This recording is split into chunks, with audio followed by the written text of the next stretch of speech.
what interested me in behavioral economics, and what is the single most significant thing I think I learned in the last 20 years I've been studying it. So I became interested in behavioral economics from having a personal interest in irrationality. I was burned in an explosion many years ago, and I spent about 3 years in hospital. And one of the worst things in the burn department that happens to everybody is the bath treatment. Now, if you ever had a bandage removed, you must have wondered what's the right way to take a bandage off. Should you rip it off quickly and take a short duration, but each second being very, very painful? Or should you do it slowly? Take much longer duration, but each second will be less painful. Well, the nurses in my department thought that the right approach is to do it fast.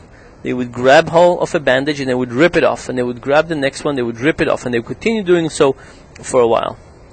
And I would beg them to try it differently. And I would say, why don't we try and do it a little slower, take more time? But they basically assured me that they had it right, and they also told me that the word patient doesn't mean to butt in, intervene, or make suggestion, that just to be there quiet and get it over with. Well, 3 years later, when I left the hospital, I started doing experiments on this.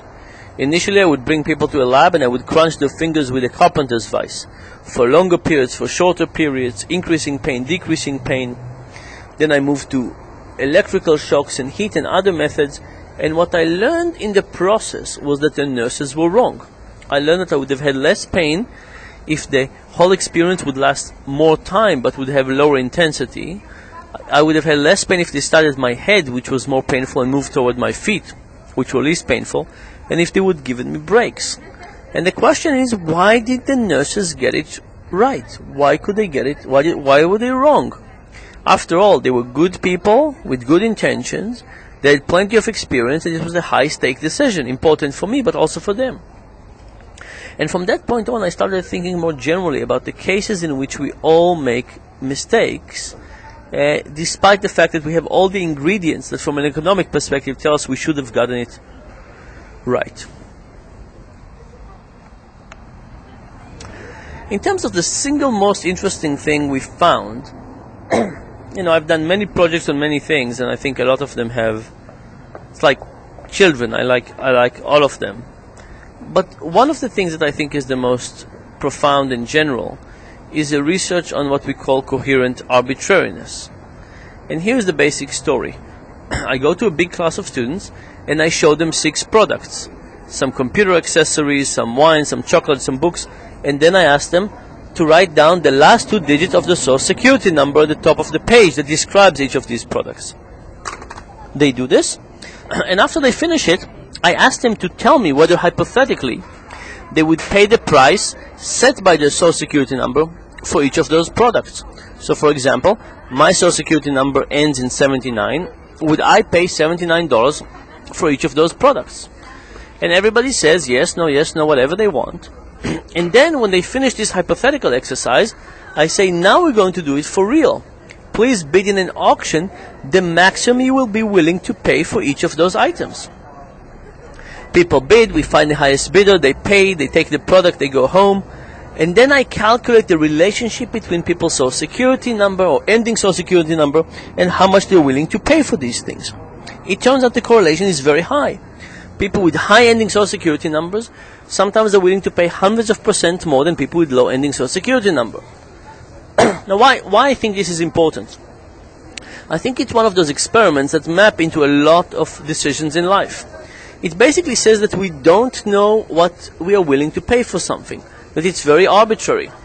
It also tells you that the first decision you make in a category, even if it's based on your social security number, even if it's me telling to myself, would I pay $79 for this bottle of wine, stays with us for a little too long and influences us a little too much. But even more generally, it tells us something about supply and demand in economics. In economics, we assume that there are 2 independent forces. Demand, what we as consumers are willing to pay, and supply, the forces of production.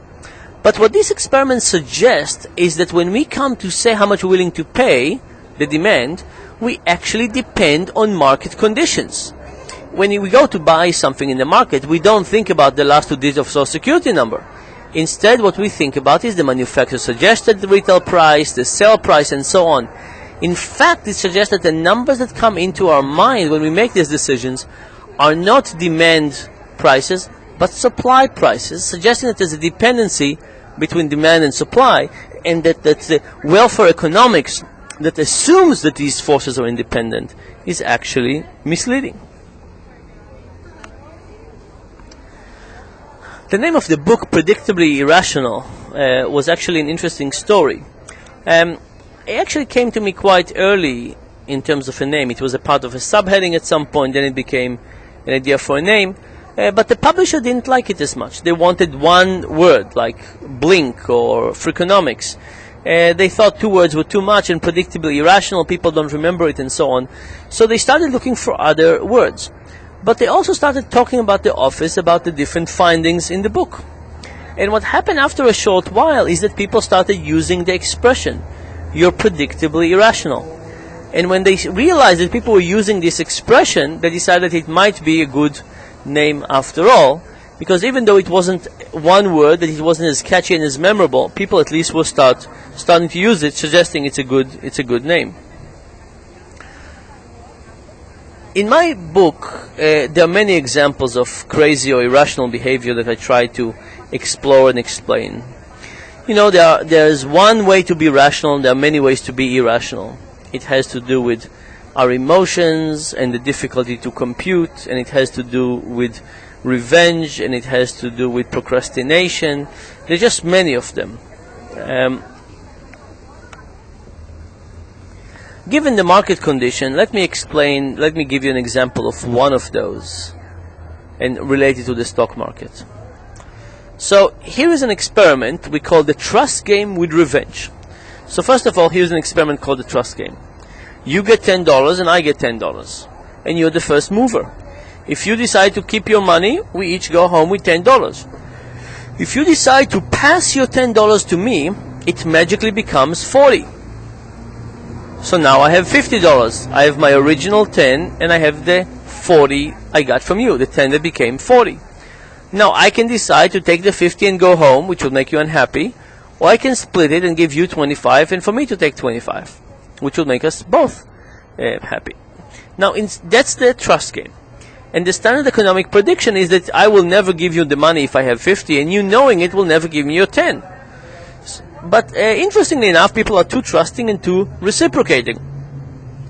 There's a good chance that you will give me your $10, and there's a good chance I'll give you back 25. That's good, but what if I walk away with your $50? Well, it turns out that then we can introduce a trust game with revenge. Now you can have the opportunity to go home and spend some of your own money to make me suffer even more.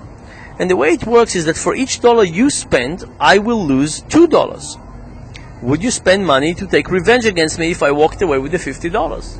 Well, interestingly enough, many people do, and not only do they do it, but they experience pleasure while doing it.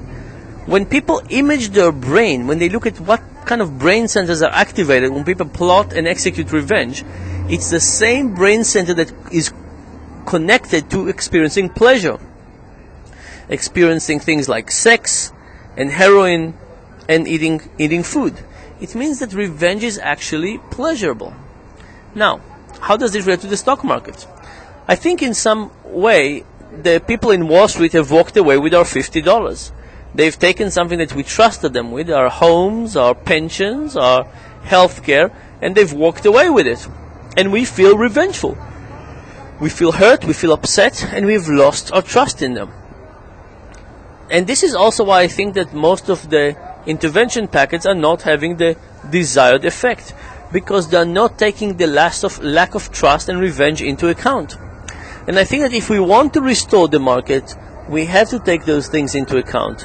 We have to create legislation that would exhibit revenge, and we have to create legislation that would create trust. Maybe not now, but at least in the long run.